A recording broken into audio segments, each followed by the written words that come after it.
যায় মাতৃসকল,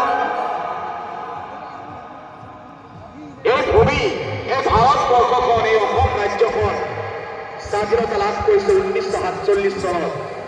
৭৮ বছৰ অতিক্ৰম কৰিছে। সুদীৰ্ঘ ৭৮ বছৰ অতিক্ৰম কৰাৰ পিছতো এই আমাৰ অঞ্চলৰ অৱস্থা, আমাৰ অসমৰ অৱস্থা, আমাৰ ভাৰতবৰ্ষৰ অৱস্থা, বা বিশেষকে অসম ৰাজ্যৰ ভূমিত বসবাস কৰা মুছলমানসকলৰ অৱস্থান কি? আমি কোনটো স্তৰত অৱস্থান কৰি আছো? আমাৰ সামাজিক ৰাজনৈতিক অৰ্থনৈতিক অৱস্থান কি? আমি কি পাইছো, আমি কি পোৱা নাই? এইবোৰ হিচাপ কিতাপ কৰাৰ সময় সমাগত।